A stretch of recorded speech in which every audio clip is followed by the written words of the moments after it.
Hello everyone and welcome back to Math Bold Master. আৰম্ভ কৰোঁ আমাৰ আজিৰ সেশনটো। তো আজিৰ সেশনটোত আমি কৰিম আমাৰ 4th নম্বৰৰ quiz. So let us begin. Question number 1. Devin has a furniture store. Devinৰ এটা ফাৰ্নিচাৰৰ দোকান আছে। তো he sold a shoe rack. জোতা বাকচ এটা বিক্ৰী কৰিলে কিমান? Rupees 3,450. 3,450 টকাত সি জোতা ৰেকটো বিক্ৰী কৰিলে, বাট এইটো বনাওঁতে কিন্তু তাৰ খালি 2,300 টকাই লাগিছিলে, 2,300 লাগিছিলে। তো কৈছে ইয়াৰ প্ৰফিট কি হৈছে? ডেফিনেটলি প্ৰফিট হ'বই, বিকজ এইটো কি হৈছে? কষ্ট প্ৰাইচ। তো কষ্ট প্ৰাইচ আহিছিলে তাৰ কষ্ট প্ৰাইচ আহিছে তাৰ 2,300, ৰাইট? যোনটো বনোৱা দাম হয়, বনোৱা দামটোকে একচুৱেলি কষ্ট প্ৰাইচ বুলি ক'ম। আৰু সি কিমান দামত সি চেল কৰিছে? সি চেল কৰিছে এট ৰুপিজ 3,450। তো যিহেতু আমাৰ চেলিং প্ৰাইচ কষ্ট প্ৰাইচতকৈ ডাঙৰ হয়, signs S P is greater than কষ্ট প্ৰাইচ, তো অফক'ৰ্চ ইয়াতে প্ৰফিট হ'বই হ'ব, হয়? এইটো জানা শুনা কথা। তো এতিয়া কিমানৰ প্ৰফিট হৈছে? তো প্ৰফিট আমি ওলাবৰ কাৰণে আমি কি কৰিম? হায়াৰ মাইনাছ লোৱাৰ কৰি দিম, তাৰমানে চেলিং প্ৰাইচ মাইনাছ কষ্ট প্ৰাইচ কৰি দিম, তো আমাৰ প্ৰফিটটো ওলাই আহিব। তো প্ৰফিট হ'ব 3,450ৰ পৰা আমি মাইনাছ কৰিব লাগিব 2,300। তো এইটো কৰিলে আমি পাম 1,150। তো এইটো হৈ গ'ল তাৰ প্ৰফিট। ইমান টকাৰ সি প্ৰফিট কৰিলে। বাট কুৱেশ্যনটোত কিন্তু আমাক এই প্ৰফিটটো সোধা নাই, আমাক প্ৰফিট পাৰ্চেণ্টহে উলিয়াব দিছে। তো প্ৰফিট পাৰ্চেণ্ট ওলাবৰ কাৰণে আমি এনেকৈ কেলকুলেট কৰিম। চ' প্ৰফিট পাৰ্চেণ্ট হৈছে, প্ৰফিট পাৰ্চেণ্টৰ মিনিং হৈছে যে কিমান টকাৰ প্ৰফিট কৰিলে?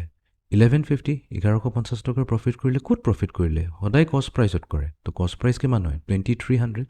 চ' 2,300 হ'ল। তো এই আমি যোনটো ফ্ৰেকশ্যনটো পাই গ'লোঁ, প্ৰফিটৰ ফ্ৰেকশ্যনটো, এইটোক আমি প্ৰফিট পাৰ্চেণ্টেজত ল'ব লাগিব। তাৰমানে কি আমাৰ ডিনমিনেটৰ হ'ব লাগিব 100। অ'কে, তো এতিয়া নিউমাৰেটৰ যিটো হ'ব সেইটোৱে হৈ যাব আমাৰ প্ৰফিট পাৰ্চেণ্টেজ। তো এই ইকুৱেশ্যনটো চল্ভ কৰি লওঁ। তো 2,300 ইনটু এক্স আমাক দিব 2,300 টাইমছ এক্স, আৰু এইফালে 1,150 ইনটু 100। অ'কে, তো আমাক যিহেতু এক্স উলিয়াব দিছে, তো এক্স হৈ যাব 1,150 ইনটু 100 ডিভাইডেড বাই 2,300। তো দুটা জিৰ' নিউমাৰেটৰ ডিনমিনেটৰৰ পৰা গুচি গ'ল। আমাৰ তাত থাকিলে 1,150 ডিভাইডেড বাই 23। তো 1,150ক 23ৰে ডিভাইড কৰিলে আমি পাম 50 টাইমছ যায়। তো এক্স হৈ গ'ল আমাৰ কি? 50। তো তাৰ মানে ডেভিনৰ প্ৰফিট পাৰ্চেণ্টেজ কিমান আছিলে? 50% আছিলে। এটা আমি 50%। অ'কে, তো ইয়াতে আৰু এটা বস্তু আমি চাব পাৰোঁ, সঁচাকৈ 50% হয়নে নাই, এই মিনিংটো বুজিবৰ কাৰণে মই তাক গুচাই দিওঁ। তো 2,300 হয়। চ' 2,300 কেলৈ 50% প্ৰফিট কৈছে? যে 2,300 হয়, ইয়াৰ মিনিংটো বুজি লোৱা। 50% প্ৰফিট মানে কি? তো বনাইছিলে 2,300-ৰ। চ' 2,300-ৰ হাফ কিমান হ'ব? হাফ অফ 2,300 এইটো কেলকুলেট আমি ইজিলি কৰি ল'ব পাৰোঁ। তো এইটো হ'ব 1,150। এইটো যদি ইয়াৰ লগত আমি এড কৰি দিওঁ 2,300 প্লাছ 1,150, তো এইটোৱে দিব আমাক কিমান? 3,450 এক্সেক্টলি যোনটোত সি বিক্ৰী কৰিছে। তাৰমানে সি যিমানটো দামত বনাইছিলে সেই দামটো প্লাছ তাৰে 50%ৰ লগত এড কৰি পেলাই সি 3,450ত বিক্ৰী কৰিলে। সেইটোকে মিনিং কয় যে তাৰ 50%ৰ প্ৰফিট আছিলে। অ'কে, এতিয়া আমি যাওঁ নেক্সট কুৱেশ্যনটো। তো ইয়াতে আমাক উলিয়াব দিছে প্ৰফিট আৰু প্ৰফিট পাৰ্চেণ্ট। কষ্ট প্ৰাইচ দি আছে, চেলিং প্ৰাইচ দি আছে। এটা বস্তু ন'টিচ কৰিব, যিহেতু চেলিং প্ৰাইচ কষ্ট প্ৰাইচতকৈ ডাঙৰ হয়, তো অবভিয়াছলি প্ৰফিট হ'বই হ'ব। সেইকাৰণে আমাক প্ৰফিট উলিয়াব দিছে। অ'কে, তো এতিয়া প্ৰফিট আমি কেনেকৈ কেলকুলেট কৰিম? তো প্ৰফিট হ'ব আমাৰ চেলিং প্ৰাইচ, যোনটো হৈছে আমাৰ 4,200, আৰু ইয়াৰ পৰা আমি মাইনাছ কৰি দিব লাগিব 3,500, যোনটো হৈছে আমাৰ কষ্ট প্ৰাইচ। তো তাৰমানে আমাৰ কিমান হ'ব? 700 ৰুপিজৰ আমাৰ প্ৰফিট হৈ গ'ল ইয়াতে। অ'কে, প্ৰফিটটো পাই গ'লোঁ। তো ইয়াতে আমি টাইপ কৰি দিম 700, প্ৰফিট হৈছে 700 ৰুপিজ। নেক্সট আমি ওলাব লাগিব প্ৰফিট পাৰ্চেণ্টেজ। এতিয়া প্ৰফিট পাৰ্চেণ্টেজটো আমি কেনেকৈ ওলাম? তো আমাৰ হৈছে 700 টকাৰ প্ৰফিট। ক'ত হৈছে? কষ্ট প্ৰাইচত হৈছে, যোনটো হৈছে আমাৰ 3,500। তো এই ফ্ৰেকশ্যনটোক আমি কি কৰিব লাগিব? ইয়াক লৈ যাব লাগিব, ইয়াৰ ডিনমিনেটৰ 100 বনাব লাগিব, তেতিয়া পাৰ্চেণ্টেজত আহিব। তো এইটোৱে এক্সটোৱে হৈ যাব আমাৰ প্ৰফিট পাৰ্চেণ্ট।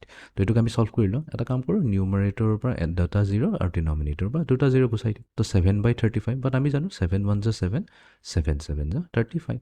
তো আমি এইফালে পালোঁ ফ্ৰেকশ্যনত 1/7 আৰু এইফালে পালোঁ x/100। তো এতিয়া আমি এইটো হেৰি কৰি দিওঁ। চৰি, ইয়াতে মই এটা মিষ্টেক কৰিছোঁ। এইটো 7 নহয়, 7ৰে আমি ডিভাইডে কৰিছোঁ, তাৰমানে এইটো কি 5 টাইমছ গৈ আছে। তো এইটো 1/5 আৰু এইটো 1। অ'কে, তো এক্স কি হ'ব? এক্স ইনটু 5 ক্ৰছ মাল্টিপ্লাই হৈ গ'ল, 5x দিলে, 1 ইনটু 100 দিলে 100। তো এক্স হৈ যাব আমাৰ 100 ডিভাইডেড বাই 5। তো এইটোৱে দিব আমাক 20। তো তাৰমানে আমাৰ একচুৱেলি কিমান হৈছিলে? 20%ৰ ইয়াতে প্ৰফিট হৈছে। চ' আমি ক'ম 20%। Okay, next question. Kelvin wants to sell a basic badminton kit to his friend. তো কেলভিনে এটা বেডমিণ্টনৰ কিটটো তাৰ বন্ধুক বিক্ৰী কৰিব বিচাৰে তাৰ ফ্ৰেণ্ডক। So' in that kit he puts 2 rackets. দুটা ৰেকেট দিছে, বেডমিণ্টন ৰেকেট দিছে। এটাৰ দাম হৈছে 140 ৰুপিজ আৰু এটা শ্বাটল কক এটা দিছে, শ্বাটল ককৰ দাম হৈছে 80 ৰুপিজ। তো he wants to have a profit of 25%। তো তাৰমানে কিমান দামত সি বিক্ৰী কৰিব লাগিব। Interesting question. তো ইয়াতে বেডমিণ্টনৰ ৰেকেট আছে, ঠিক আছে। ধৰি লওক এইটো আমাৰ বেডমিণ্টনৰ ৰেকেট। তো এই ৰেকেট এটাৰ দাম হৈছে 140 ৰুপিজ। তো সি কিন্তু কিট বেছি আছে। কিট বেছি আছে মানে কি, দুটা ৰেকেট এনেকৈ লৈছে। চ' দুটা ৰেকেট হৈ যাব কিমান, 140 + 140, এইটো হৈ যাব তাৰ টোটেল। বাট লগতেতো সি শ্বাটল ককটো বিক্ৰী কৰিছে। চ' শ্বাটল ককৰ দাম কিমান হয়, 80 ৰুপিজ। তো এই তিনিটাৰ টোটেল প্ৰাইচটো কিমান হ'ব? চ' 140 হৈ গ'ল 280, 280 + 80, তো এইটো হৈ যাব আমাৰ 360। তো সি 360 ৰুপিজত গোটেই কিটটো বিক্ৰী কৰিব। বাট সেইটোৱে নহয়, সি একচুৱেলি 360 ৰুপিজত বিক্ৰী কৰিলে তাৰ একো লাভ নহ'ব, লোকচানো নহ'ব। সি কৈছে যে, যিহেতু কুৱেশ্যনটোত দিছে যে he wants to have a profit of 25%। তো তাৰমানে 360টো বিক্ৰী কৰিবই, এইটোতো অৰিজিনেল প্ৰাইচ হয়, কষ্ট প্ৰাইচ যোনটো হৈ গ'ল। তো তাৰে ওপৰতে তাক আকৌ 25% প্ৰফিটো লাগে, তাক 25% অফ 360 লাগিব। সেইটোকে কোৱা হয় প্ৰফিট বুলি কয়। তো এই ভেলুটো কিমান হ'ব, এইটো আমাক কেলকুলেট কৰি উলিয়াব দিছে। অ'কে, তো 360 প্লাছ 25% মানে হৈছে 25/100 ইনটু 360। এতিয়া 360 প্লাছ 25 1 × 25, 25 4 × 100, ঠিক আছে। তাৰমানে আমি পালোঁ কি 360 ডিভাইডেড বাই 4। বাট এইটো যাব 4 1 × 4, 4 9 × 36, তাৰমানে আমাৰ এইফালে থাকিল 90। চ' 360 + 90, তো 360 + 90 হৈ যাব আমাৰ 450। তো তাৰমানে সি কিমান দামত বিক্ৰী কৰিব, 450 ৰুপিজত বিক্ৰী কৰিব, তেতিয়াহে তাৰ 25% অফ প্ৰফিট আহিব। তো ইয়াতে আমি টাইপ কৰি দিম 450। Okay, next question. তো আমাক ইয়াতে কষ্ট প্ৰাইচটো ওলাব দিছে। অ'কে, এইবাৰ ইয়াতে কি দিছে, চেলিং প্ৰাইচ দিছে, প্ৰফিট পাৰ্চেণ্ট দিছে আৰু কষ্ট প্ৰাইচটো ওলাব দিছে। তো প্ৰফিট আছে, তো তাৰমানে কি, প্ৰফিটৰ যদি প্ৰফিট হৈছে আমি সদায় মনত ৰাখিব লাগিব যে চেলিং প্ৰাইচ মাইনাছ কষ্ট প্ৰাইচ যদি কৰোঁ, তেতিয়া আমাৰ কি ওলাই যাব, প্ৰফিট ওলাই আহিব। অ'কে, বাট ইয়াতে কথাটো হৈছে, ইয়াতে প্ৰফিট আমাক দিয়া নাই, প্ৰফিট পাৰ্চেণ্টটো দিছে। অ'কে, কষ্ট প্ৰাইচ ওলাব দিছে। চ' লেটছ চে আমাৰ চেলিং প্ৰাইচটো আছে 3375 মাইনাছ কষ্ট প্ৰাইচটোতো আমি নাজানো, তো এইটো আমি এক্স বুলি কৈ ক'ম। ইকুৱেলছটো আমাক প্ৰফিট কৈছে। মই কি কৈছিলোঁ, প্ৰফিট সদায় ক'ত কেলকুলেট হয়, প্ৰফিট পাৰ্চেণ্টেজ যেতিয়া কওঁ, প্ৰফিট সদায় কষ্ট প্ৰাইচত কেলকুলেট হয়। আৰু প্ৰফিট পাৰ্চেণ্টেজ দিছে কিমান, 35%। তো আমি ক'ম 35% ক'ত লাগিছে, 35% অফ এক্স। এতিয়া এই ইকুৱেশ্যনটো ছল্ভ কৰিলে আমাৰ এক্সৰ ভেলু আহিব। তো এইফালে ৰাখি দিওঁ 3375।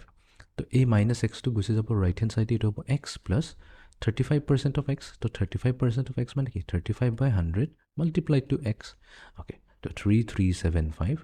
এতিয়া এই দুটা ফ্ৰেকশ্যনক এড কৰিলে আমি কি পাম, 135x ডিভাইডেড বাই 100। যিহেতু আমাক এক্স উলিয়াব লাগে, তো এক্স হৈ যাব আমাৰ 3375 মাল্টিপ্লাইড টু 100 ডিভাইডেড বাই 135। এতিয়া এইটো ছল্ভ কৰিলে হ'ল। চ' 3375 ডিভাইডেড বাই 135 কৰিলে আমি পাম 25। তো এইটো 25 টাইমছ যাব। চ' 25 মাল্টিপ্লাই টু 100 আমাক দিব 2500। তো তাৰ মানে তাৰ যোনটো কষ্ট প্ৰাইচটো আছিলে সেইটো আছিলে 2500। তো 2500ত কিনিছিলে, 3375ত বিক্ৰী কৰিলে, বেছি দামত বিক্ৰী কৰিলে, তো তেতিয়া প্ৰফিট পাৰ্চেণ্টেজ আহিলে 35%। অ'কে, এতিয়া আমি যাওঁ নেক্সট কুৱেশ্যনটোলৈ। চানা ডিলছ ইন ডিজাইনাৰ হেণ্ডবেগছ। তো চানাই কি কৰে, ডিজাইনাৰ হেণ্ডবেগছ বিক্ৰী কৰে। তাই 5টা হেণ্ডবেগছ কিনিলে কিমান, 18,000 ইচ। 18,000 ৰুপিজত 5টা হেণ্ডবেগ কিনিলে। একচুৱেলি এটাৰ দাম হৈছে, তো সেইটোত আমি টোটেলটো ওলাব লাগিব। And sold them all at A profit of 32%।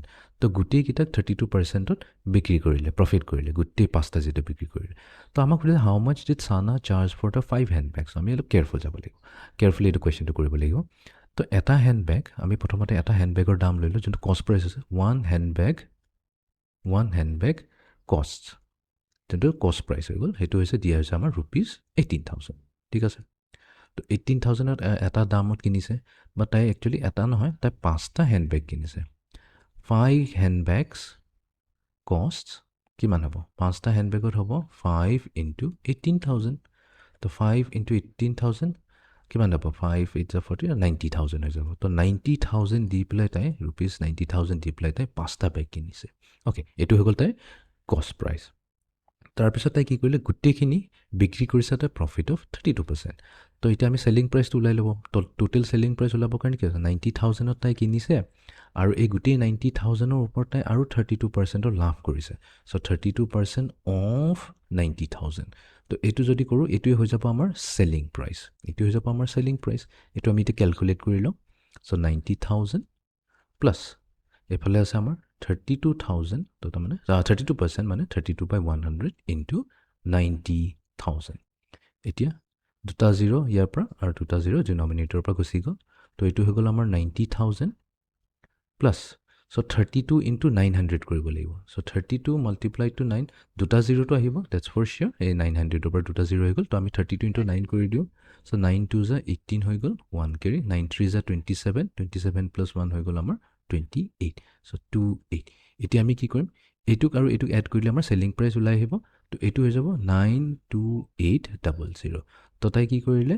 92,800 ৰুপিজত তাই 5টা হেণ্ডবেগক 32%ত প্ৰফিট লৈ পেলাই তাই বিক্ৰী কৰিলে তো মোৰ এটা ইয়াতে কেলকুলেশ্যন মিষ্টেক হ'ল কেলকুলেশ্যন মিষ্টেক ইয়াতে হৈছে বিকজ এইটো 288 হয় 288 হ'ব লাগিছিলে ইয়াতে মই চিম্পলি 28 দি দিলোঁ সেইকাৰণে কেলকুলেশ্যন মিষ্টেক হৈ গ'ল এইটো 288 তাৰমানে 28,800ৰ তাই প্ৰফিট কৰিলে এতিয়া অফক'ৰ্ছ এইটো যেতিয়া আমি এড কৰি দিম এইটো যিহেতু এতিয়া আমি এড কৰি দিম আমি ডাঙৰ ভেলু এটা পাম এই ভেলুটো আমাৰ আহিব 90,000 লগত এড কৰিলে 1,18,800 1,18,800 ৰুপিজত তাই বিক্ৰী কৰিলে এতিয়া আমাক কৈছে হাউ মাছ ডিড চানা চাৰ্জ ফৰ দ্য 5 হেণ্ডবেগ এইটো কিন্তু টোটেল 5টা হেণ্ডবেগৰ ওপৰত তাই ইমানখিনি তাই বিক্ৰী কৰিলে আমাক কিন্তু কৈছে এটা এটা বেগৰ দাম কি হয় তো আমি এনেকৈ ক'ম 5 হেণ্ডবেগছ sold কিমান এইটো যোনটো প্ৰাইচটো দিয়া আছে ৰুপিজ 1,18,000ত তাই বিক্ৰী কৰিলে বাট আমাক এটা হেণ্ডবেগ লাগিছে